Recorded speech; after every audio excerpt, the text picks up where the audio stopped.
Hello my friends, I'm Frankie and welcome to Club Foodie.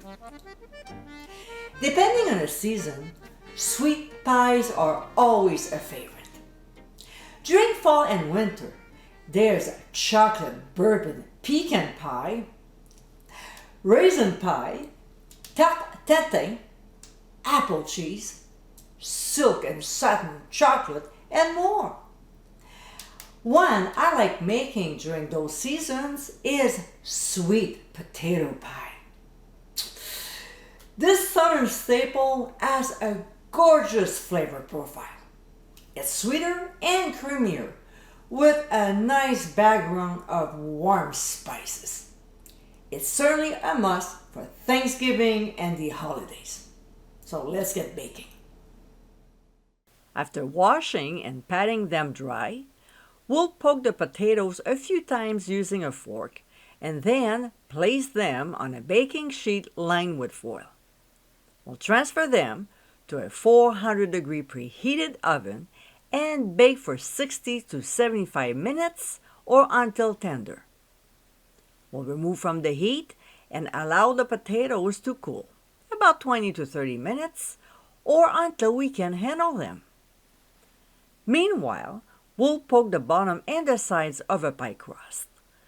Normally, I use my homemade recipe, but this time I wanted to try the pre-made ones they sell in a box. It was okay. Anyway, we'll take a piece of parchment paper and crumple it before placing it in the pie crust. The reason is it makes it more pliable and helps to take the shape of the crust, especially the sides. We'll now drop some pie weights, or if you don't have any, use dry beans, and then place a pie crust shield, which will prevent it from over-browning. We'll transfer it to the oven, which is now at 425 degrees Fahrenheit, and partially bake for 15 minutes. This is called blind baking, which means baking a pie crust without a filling. Back to the potatoes. After they're cooled enough to handle, we'll peel off the skin. See, it's super easy. And transfer them to the bowl of a food processor. We'll put the lid on and process until very smooth. Doing this step will help to break the little strings from the potatoes. After a few minutes, the mixture should be nice and smooth. And if not, keep processing until it is, because this is what will make your pie fabulous. I'm telling you, this step is super important, so make sure it's done properly. Next, we'll transfer it to a large bowl and pour in 1 cup of evaporated milk. For what's left from the can, watch this great tutorial by clicking on the top right corner of your screen.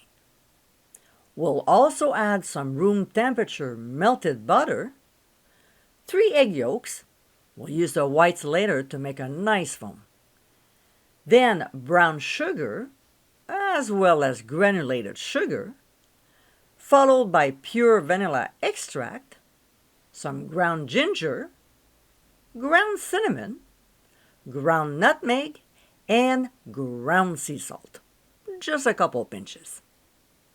Another ingredient I like to add is lemon zest, but orange zest is also another option. We'll whisk the ingredients until nicely combined. By the way, it smells amazing. We'll set aside for now while we're looking after the foam. In another bowl, we'll add the 3 egg whites and using a hand blender, we'll process on high speed until it forms stiff peaks. That should take about 4 to 5 minutes. Alright, so next step. We'll add the foam from the egg whites to the sweet potato mixture and, using a spatula, gently fold it until nicely blended. We'll pour the filling into our partially baked pie crust and transfer to a 400-degree preheated oven. Placing the pie crust shield. We'll bake at first for 15 minutes, then reduce the heat to 350 degrees Fahrenheit. This time, we'll bake for 45 to 50 minutes or until the center slightly jiggles.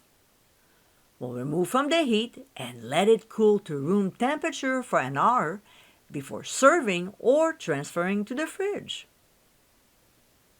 And my friends, this is our sweet potato pie.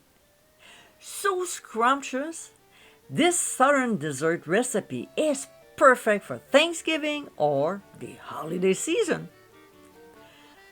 I hope you give it a try soon, and be sure to visit clubfoodie.com for ingredient amounts, directions, and more info. Until next time, my friends, bon appétit!